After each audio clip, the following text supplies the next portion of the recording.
రాజా గారు ఒంట్లో బాగోపోవటం కానీ ఇది కానీ గురువుగారికి కూడా తెలియదు. లేదంటే పాపం ఆయన ఇచ్చేసేవాడు ఆయన. ఆయన ఒక సినిమా చూస్తూ రాజా గారి ఫోటో ఒకటి తెప్పించారు సినిమాలకి. ఓకే. అంటే కొడుకు చనిపోతాడు అమెరికాలో. ఆ అమెరికాలో చనిపోయే కొడుకుని రాజా ఫోటో తెప్పించారు ఆవిడ. ఓకే. రాజా ఫోటో తెప్పించి అది దానికి పూజ చేసి ఇది పెట్టిన తర్వాత తల్లికి తల్లి ఏమైపోద్ది అంటే డిస్టర్బ్ అయిపోద్ది. ఏది కొడుకు చచ్చిపోయాడని చెప్పలేదు ఇంతకాలం. చచ్చిపోయాడు ముందు తెలిసిన ఆ తర్వాత తెలిసి బ్లాంక్ అయిపోతుంది ఆవిడ. సరే ఆవిడని ఓదార్చడానికి కూర్చోబెట్టి మరి పూజ చేయాలి కదా, పిండ ప్రదానాలు అయ్యి అది చేసినప్పుడు ఇంట్లో పూజ చేస్తాడు ఆయన. ఇది పెట్టి కొడుకు ఫోటోకి చేస్తారు.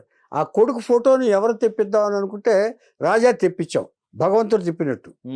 కొంతకాలంలో పోతున్నాడు ఇతను అన్నట్టుగా ఈ ఫోటో తెప్పించాం, షూట్ చేసాం. రిలీజ్ అయిన కొంతకాలానికి రాజా చనిపోయాడు.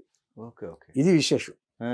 అంటే ఒక్కొక్కప్పుడు అంటే మనకి దీనివల్ల ఏం తెలుస్తుందంటే మనకి సిగ్నల్ ఇచ్చేస్తుంది ఏదో.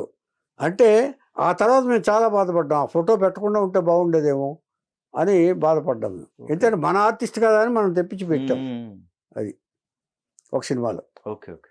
అంటే చనిపోయిన కొడుకు ఫోటోని రాజాది పెట్టాం అనమాట. అది అదేలే ఏమంటే ఆ తర్వాత కొంతకాలానికి చనిపోయాడు ఆయన. రైట్. అంటే దేవుడు జరగబోతుంది అని సిగ్నల్ ఇచ్చినట్టుగా ఫీల్ అయ్యాము, అందరం బాధపడ్డాం.